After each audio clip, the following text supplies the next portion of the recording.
Salt, the most basic element in food preservation and preparation. In our own history, salt has figured greatly in local trade.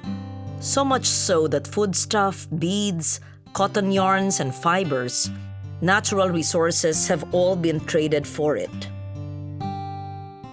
The high regard and value that Filipino indigenous people have put on salt is seen in the way the people of Ilocos Norte take great pains to produce it, in the very way their forefathers did.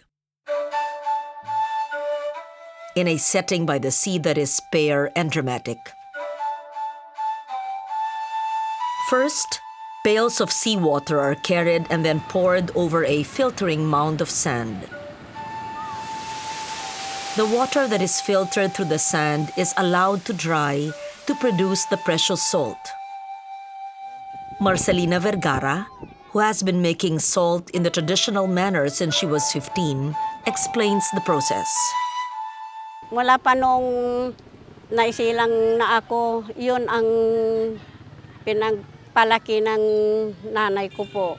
Kasi sila na una naggumawa, kaya nagaya po namin dahil yan lang ang hanap buhay namin dito.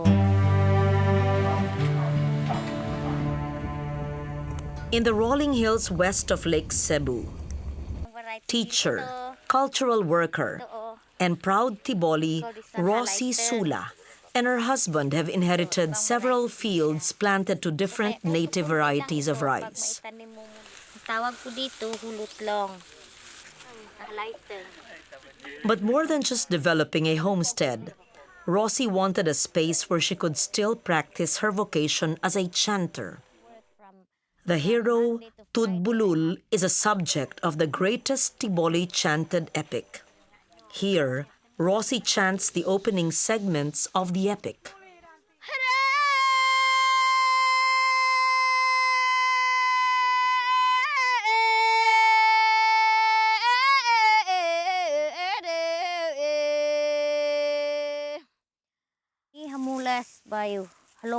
With her own rice fields ready for harvest, Rosie practiced a simple ritual, one that has preceded all Tiboli harvests. First, from atop a raised platform overlooking the fields, she struck a percussive wooden resonator that drove the birds away.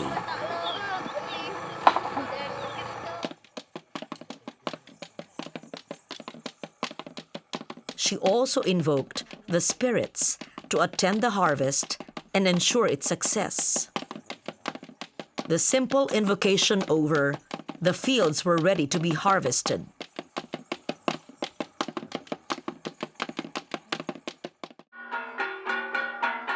It has been the life work of Kalinga teacher and cultural worker Alonzo Saclag to document the vanishing lifeways of his people.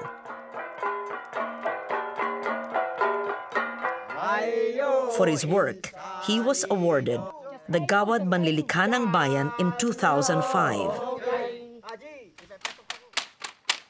The Kalinga's reputation as fierce warriors has long obscured their skill at oratory. Their vigorous dances,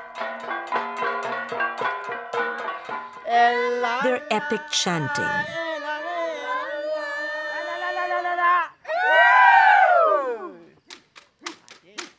while most of us are aware of the Kalinga appetite for war and vengeance, very few know that they are also skilled, peace-pact negotiators.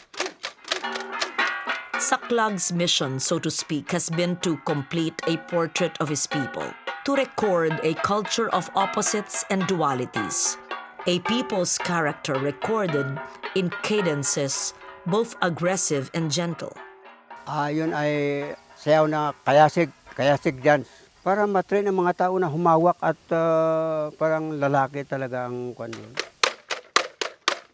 Kailangan pakita na kahit weakling sila, kailangan lalakasin ang katawan. So makita mo sa dance at lalo na mga babae, ganda, sabi nila.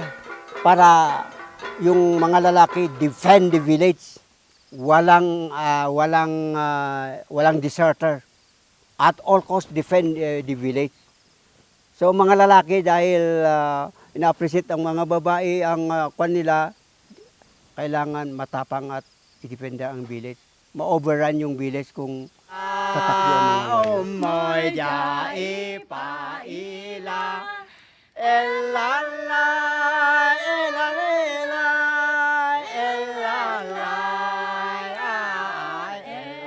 Pagdiwang at pag-alay, to celebrate and to offer, to move and to pray, to lift up while remaining grounded in a sensual and vigorous grace, and to do all this while swept away by the pounding, all-enveloping music.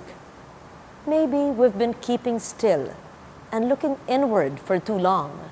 Maybe the indigenous Filipinos knew all along that to pray hard, one must move and sing and play instruments, for only then could we truly lose ourselves and be connected to the divine.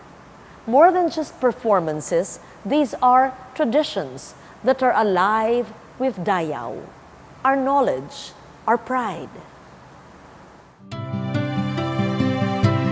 A continuing exploration of the cultures